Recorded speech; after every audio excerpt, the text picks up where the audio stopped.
think this is the turning point. And this is Yung also parang one thing, biglang nag-shift, transition ba, di ba? ganun. Grabe yung transition. And Yeah. this is one thing na you've been preparing for a long time also. You've been dreaming of Yeah. yung journey naman ng pag-opering. And kahanga-hanga yun na kaya mong magpa-ubaya muna. Yeah. Anong nag-inspire sa'yo to go that path na, okay, mag-domestic helper na lang ako? I'm asking this because, di ba minsan kasi may mga mindset din doon sa atin na, ba't ka magdo-domestic helper? May natapos, Nakapagtapos ka, professional ka, like this and that. Why would you go there and be a domestic helper? Like, anong nagtulak sa'yo at nag-inspire sa'yo na, okay, whatever, magtatrabaho Siguro ako? ate ang Hi Hearts! Welcome back to Heartlines Official. Your space for real talks from real hearts. This is your host, Aloni, and today, another beautiful story we are going to share. Our guest for today's episode, she's a relative of mine. We came from the same town, and I would say she's younger than me, but when it comes to experience, sobrang dami niyang naging experience na alam kong makaka-relate kayo and kapupulutan natin ng aral.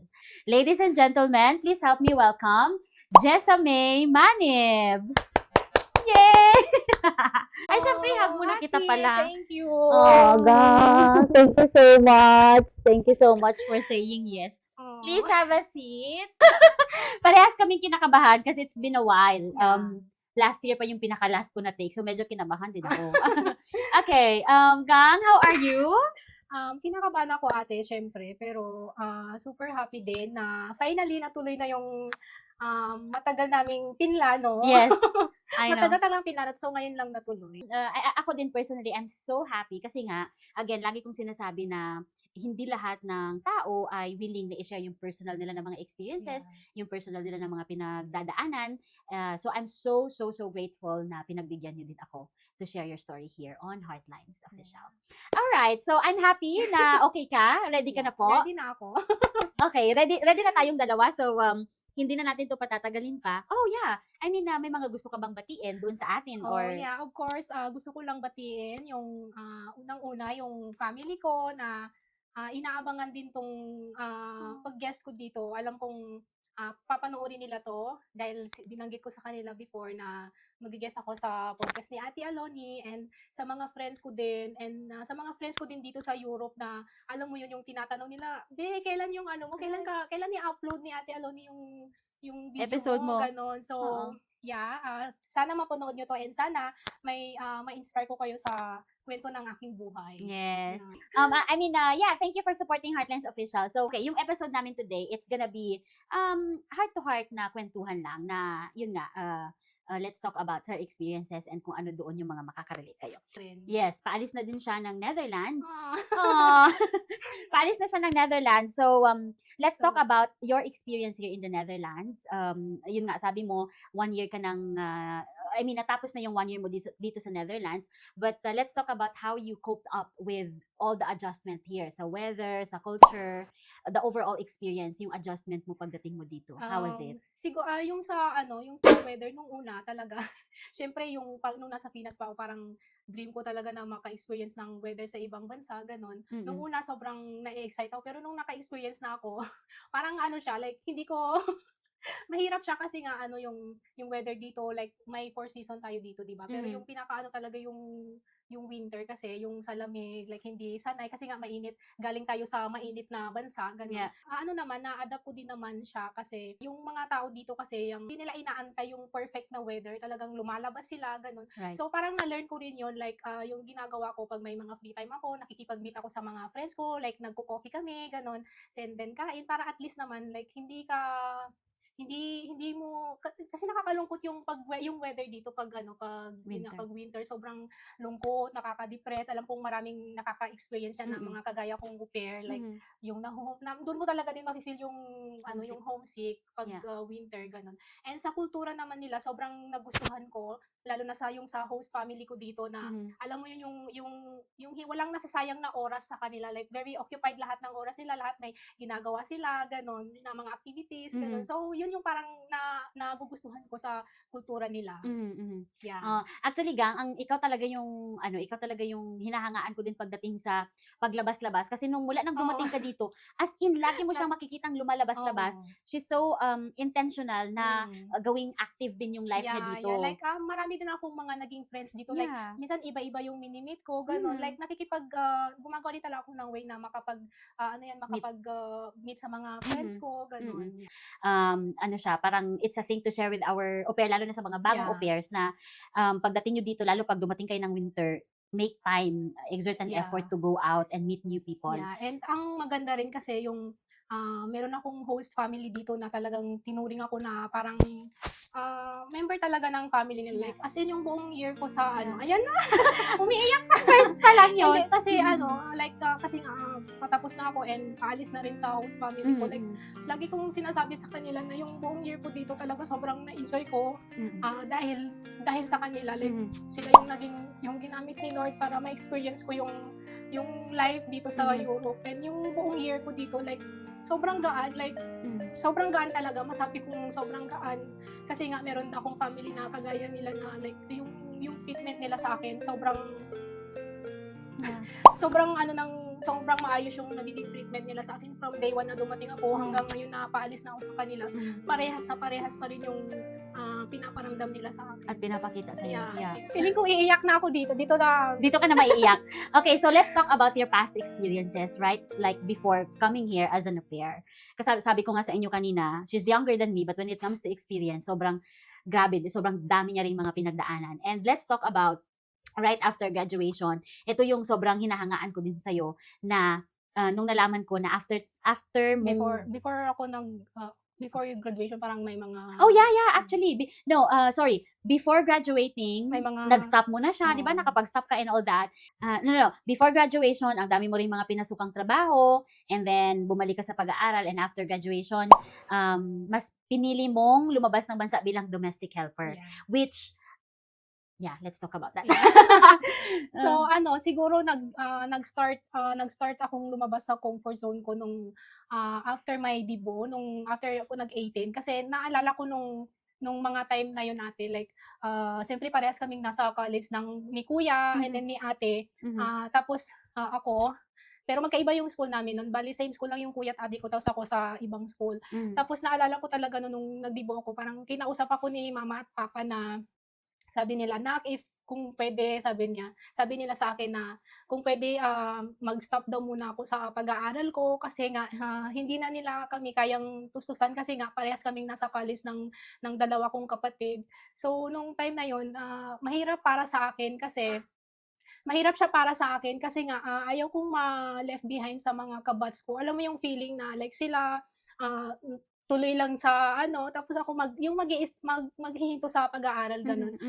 Pero nung time na yon, siyempre nakikita ko kung gaano rin nag-struggle yung parents ko, paano sila namumblema, paano mabigay yung mga pangangailangan namin sa pag-aaral, yung allowance namin. So nung time na yon, yun yung parang sa akin na mapayag na sige, mag-giveaway na lang muna ako sa kuya at ate ko.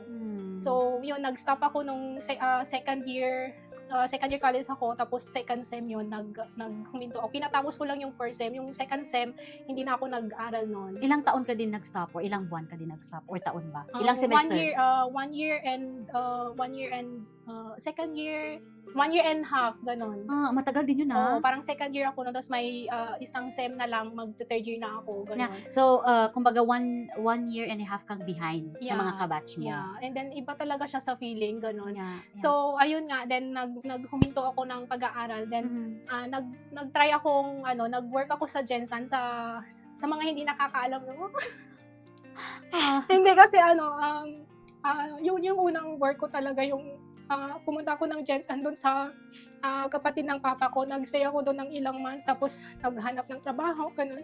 Pero yung unang naging trabaho ko talaga yung tindera sa bakery shop sa Gensan. Tapos naalala ko nung time na yun, yung unang sahod ko, talagang binigay ko sa mga kapatid ko para magkaroon sila ng allowance. And alam mo yung feeling na first time mong makatanggap ng sweldo, tapos yung ibibigay mo rin sa mga kapatid mo kasi yun din naman yung at least makatulong din sa mga pangangailangan ba Yeah, gano'n. yeah. Kasi nga ayun, hirap na hirap din talaga, galing na galing din kami sa hirap ng family ko gano'n. Ah. Tapos nung after ko nag-work no'n sa bakery shop, parang meron akong tita sa Manila na pinsan yun siya ni mama.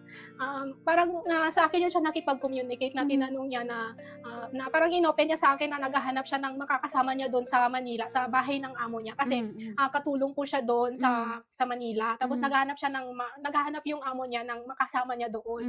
Tapos parang binanggit niya no'n na kukunin niya si mama nung time na yun. Tapos nung sinabi Para niya magtrabaho doon? oo, para kukunin niya si mama. Kasi sobrang close din nila ni mama eh. Nung narinig ko yun sa kanya, parang iniisip ko palang na aalis si mamang. Tapos siyempre si mamang yung naging right hand ni papang sa ministry. Naisip ko yun na pag-aalis si mamang gano'n, ayaw na ayaw ko. Tapos bigla ko na lang sinabi kay yung sa tita ko na ako na lang yung pupunta, wag si mama gano'n. Magpaiwan si mama sa Manila, ako na lang yung pupunta gano'n. So nung nalaman niya kasi sinabi ko na nag-stop ako sa pag-aaral ko, so ako na lang yung pupunta gano'n since bata pa din naman ako gano'n. So no'n tapos inopen niya do'n sa amo niya, then pinrocess lahat, binilan ako ng ticket, then lumipat agad ako ng Manila no'n, yeah. Tapos yun yung pumunta ako ng Manila, yung work ko do'n, si tita siya yung sa bahay talaga like naglinis-linis, ta's ako focus ako sa dalawang anak nung naging amo namin. So yun. Kaya malapit din talaga ako sa mga bata. Oo, Yeah. oo. Grabe yun gang. As in, alam mo yan yung akin. I Oo. mean, nakwento mo nung New Year na, hala talaga. Yung nag-work ako ng bakery siya, parang 6 months din ata ako nag-work doon. Parang tagal din yun, naging tindera din ako doon bago ko naging yaya sa Manila. Sobrang na-touch ako dun sa experience mo na yun kasi yung kuya ko and si Junior, yung dalawa kong mga kapatid, nag-stop din sila ng pag-aaral para naman makapagtapos ako. Kumaga, parang ikaw sila na kaya sobrang na-touch ako kasi bakery din, nagtrabaho din sila sa bakery. Si Junior, nag-bagger sa KCC, yung all nag-give way that. ka para sa mga kapatid mo, gano'n. Pero masarap siya sa feeling, sobrang sarap sa feeling na gano'n. Kainis. Yeah, God bless your heart, gang. Yeah. And itong experience mo na to, sobrang makaka-relate yung mga working student din. O yung mga nag-stop ng pag-aaral para mag-giveaway sa mga kapatid nila kasi nga hindi kaya ng mga magulang na pagsabayin. And kahanga-hanga yun na kaya mong magpa-ubaya muna. Yeah. And then, ayun nga, after nun, parang 1 year and 6 months akong nag-work sa Manila. So, umuwi ako nung palapit na yung graduation ng kuya at ate ko. Kasi nag-promise yun sila na pag nakapagtapos sila, uuwi ako, tapos ako na naman yung mag-aaral. Yeah. Oh. Tapos nun, umuwi nga ako before graduation yan, naka-attend pa ako nun. And then, after nun, nung enrollment na, parang inasikaso ko na yung school requirements ko para bumalik sa pag-aaral. Ganon. Aww. And tawag nito, and kahanga-hanga din yung mga kapatid mo kasi right after nilang graduate, minake sure din nila na makakabalik ka din. Of course, your parents, na makakabalik ka din sa pag-aaral. Yeah. Grabe, gang, na kaya mo yun. I mean, di ba, hindi lahat ng mga kabataan sa age mo na yon ay willing na i-give up muna yung studies nila and magtrabaho. All the more, magtrabaho para din makasupport sa siblings nila. So, that's why also you are so blessed, I think. Kasi you're such a giver. And, and lagi kong sinasabi sa'yo, all that you have now, you deserve everything that you have now. Kainis. And not only that, after mong graduate, after kong hindi pa doon nagtatapos. Meron pa. Marami pang pagdaanan. Yun nga, after kong nakapag-graduate noon, parang may naging rin kasi nag-try ako apply din. Marami akong in-applyan pero hindi ako pinalad. Sa Pinas? Like yung naghanap ako ng work na related din sa natapos ko pero hindi talaga ako pinalad. As in, ang dami kong in-applyan din. Ang daming rejection. Ang daming rejection. And then, hindi siya naging madali kasi lagi akong umiiyak. As in. Okay. So, yun nga, Aw. ang daming naging rejection. Tapos Mm. parang nawalan ako ng ano nun, nawalan ako ng like, Gana. gana. Like, yung parang ginawa ko naman yung best ko, ganun. Pero bakit like ganito, hindi talaga ako pinalad na makapag-work na talagang related sa ano ko, sa natapos ko. Then, so nag-decide na lang ako noon na lumabas ng Pinas. So, yun nga, yun yung unang labas ko. Sa Singapore, yung unang bansa na napuntahan ko, nag-work ako doon na bilang domestic helper. Yeah. Yeah. Yeah. Yeah. As in, sa mura mong edad. Yeah. Ilang taon ka lang nun? back then? Siguro 23 years old ako noon. 23 years old yung nung nag-Singapore ako. Anong nag-inspire sa'yo to go that path na, okay, mag-domestic helper na lang ako? I'm asking this because, di ba minsan kasi may mga mindset din doon sa atin na ba't ka magdo-domestic helper nakapagtapos ka, professional ka, like this and that, why would you go there and be a domestic helper? Like anong nagtulak sa'yo at nag-inspire sa'yo na okay, whatever, magtatrabaho Siguro ako? ate, ang nasa isip ko lang nun yung gusto kong makatulong talaga sa parents ko, like gusto ko silang maalis sa paghihirap, ganun, kasi talagang hirap na hirap hirap talaga din yung buhay namin. Nung time na yun, parang sabi ko, sige, lalabas ako ng bansa para makatulong. Yun talaga yung goal ko, na makatulong sa mga magulang ko, ganun. Like, maalis sa kahirapan, ganun. So, yun. Aww. Grabe. Tsaka yung yung sinasabi nila na like yung may natapos ka. Sa akin wala akong pakialam doon. Wala, hindi ko iniisip yun. Like ang importante lang marangal yung trabaho ko, marangal yung ginagawa ko, and at the same time nakakatulong nga sa pamilya. Yun lang. The way she dressed up, the way her posture, really, I'm serious, like her posture, napaka prim and proper. Napaka prim and proper niya, pero pag nalaman mo yung mga naging experience niya, parang hindi mo akalain na talaga na-experience mo yun. Naiyak naman ako. Okay, ayoko umiyak. Okay, so thank you for sharing that, Langga. Grabe. At saka not to mention na yung naging experience mo din sa Singapore ay hindi rin talaga biro, sobrang right? talaga challenging. Sobrang drain ako doon, yung mental health ko, yung physical ko, talagang pagod na pagod lahat sa akin. Kaya siguro yun, nag-decide ako noon na umalis din doon. Kasi ang dami ko din naririnig talaga na mga na-experience nilang mag-DH. Meron akong friend na nag-au-pair din before na galing din siya ng Singapore and hindi rin talaga maganda yung naging experience. So for you to survive that. But I'm still grateful din naman sa naging employer ko doon, kasi maayos naman nung umalis ako, like nagpaalam ako ng maayos sa kanila, and all good talaga nung umalis ako sa kanila. Yun nga lang, mahirap din kasi na-attach ako doon sa alaga. Kasi meron akong alaga doon na isa. So sobrang hirap talaga nung umalis ako doon, nung umalis ako sa kanila. Ano naman yung pinaka-lesson na tinuro sa'yo ng Singapore? Yung about mental health. Kasi parang yun yung naging dahilan din talaga kung bakit hindi ko na tinapos, kasi nga yun nga, sobrang overwork ako, ganun. Tapos yung yung pressure, ganun, na pressure ako sa work, ganyan. And then as in yung talagang mahirap talaga. Kaya alam mo, sa mga DH, sa mga nanay or sa mga ate na DH yung work nila, alam mo, sobrang proud ako sa inyo, kasi alam mo, hindi talaga hindi talaga madali maging domestic helper sa ibang bansa. Yeah. So, yun nga, yung mental health talaga, your mental health matters. So, yun talaga yung parang itinuro sa akin na like, it's okay to be not okay. Okay lang na magpahinga.